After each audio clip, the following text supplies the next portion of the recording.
part of it. Yeah. What about, like, what do you think about Tyra Banks as a host? I mean, she gets so much criticism. It's tough. It's a live show. And I know those live tapings are a struggle, behind the scenes. She's a diva. Everybody knows she's a diva. There's nothing wrong with that. I'm not saying anything bad about her. Be a diva. It's not the place to be a diva. Your pros are the diva, your winner, your perfect 10 score dancer who's never done it. That defines diva in the ballroom. So, I just think it wasn't embraced. I think that show requires a lot of compassion and loving kindness, especially as the host. So, I don't really need to say it. I think it was a tough transition. Change is hard. It's hard for everyone. They've gone through a lot on that show. That's for sure. They have gone through a lot on that show. And you're just not the star as a host. Like, it's just not about you as the host, right? So, yeah, I think Tyra's great in a shining role. I'll say that.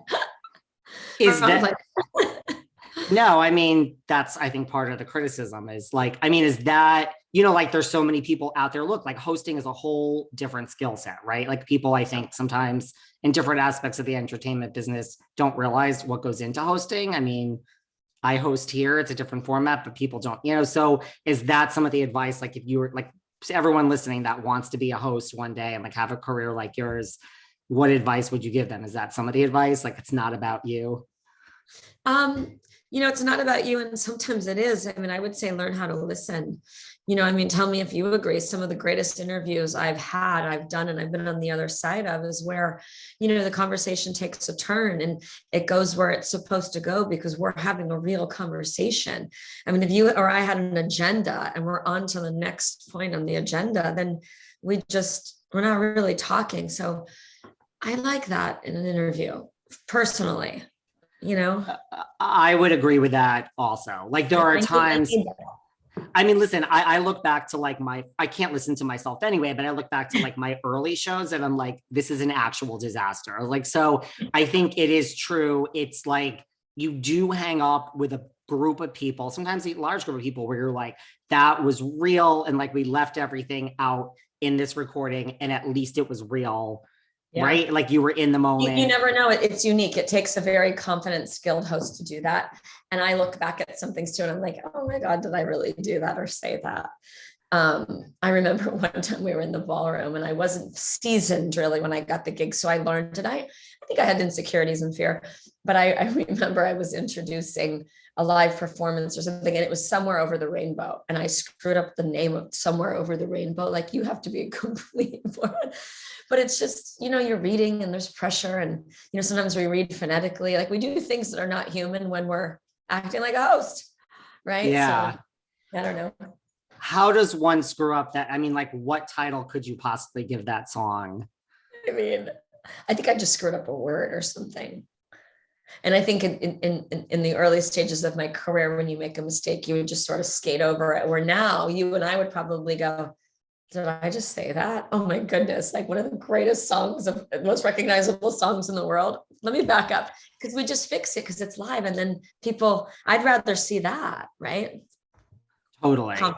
Listen, we have Marie Osmond fainting on live TV. So, like, after that, to me, it's like anything could happen on, anything could happen there. No, seriously. What about, like, it's many years ago, but, like, I know you found out that you weren't coming back to Dancing with the Stars, like you said, like, just weeks before the next season. Like, did that teach you something about the entertainment business? Like, I've had a lot of lessons where I'm just like, welcome to Hollywood, people. Yeah. I mean, it's not a considerate business. It's the nature of the beast. I had an amazing experience and great relationships. So I think I left with grace, the same way I began that season of my life, that career, that season, meaning like the moment.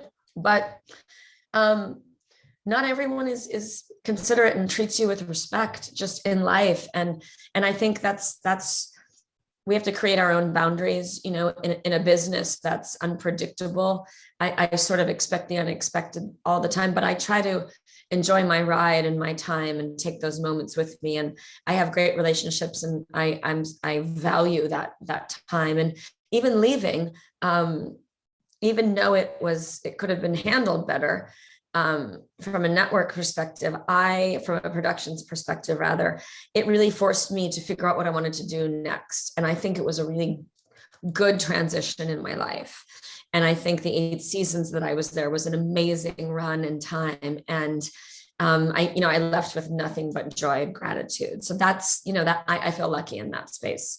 And then I had to put my big girl pants on and figure out what was next. You know what I mean? Right. Like everything happens for a reason. Like, yeah, totally. Well, talk to me about, because you did mention Celebrity Apprentice. You felt, compared to Dancing with the Stars, that was just a cakewalk.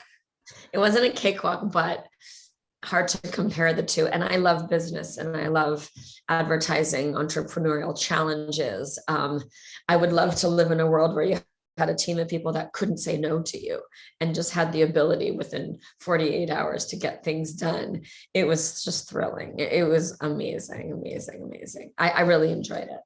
Well, look, you finished in 3rd place, like you won a Maribel trophy. Now you're like totally different. You're doing a business competition, 3rd place. Like, forget about hosting. Like, you might just be great at like being a contestant on like reality TV shows. It's funny now when offers come along, I'm like, you know what? I've done so many of the great ones. I think I need to like retire my hat as the reality competition girl. Yeah.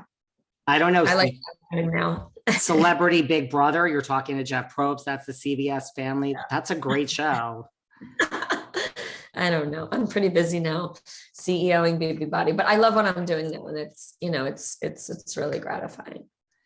Do you, now that you're so busy with like this and the nutrition, like, do you ever miss, like you've done some acting, you were on Melissa and Joey. Do you ever do you have any interest in doing more? I don't know. I never know what's coming next. I always try to have an open mind, take advantage of the right opportunities. I'm really enjoying working with the community of women and choreographing content and building a wellness business. And there's so many different levels of it. The app is sort of the nucleus in one part, but product development and global events and all these things that we're doing, live events.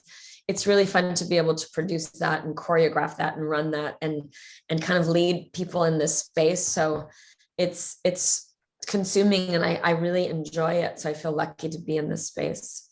How did you transition to having this app and just, did you just figure it all out? It's a different skill set, right? It's a different skill set. I surround myself with people that are more knowledgeable than I am, to be honest. I know how to produce content and we just have a lean, mean team that I come from a live background. So it's really nice. And I like to connect with people. So that part of it, I think, is really important to encourage women in the wellness, fitness, mindful space. And, the tech side of it is, it's a whole nother world, but I always like to learn and challenge myself in those type of spaces. Absolutely. Do you watch like any reality TV, like the Kardashians, Housewives? Like, do you have any guilty pleasures such as that? I don't. I'm binge watching Ozark. I feel like I missed it. I don't know how. My fiance and I are almost current now, but we literally binge watched the whole thing this past 2 months.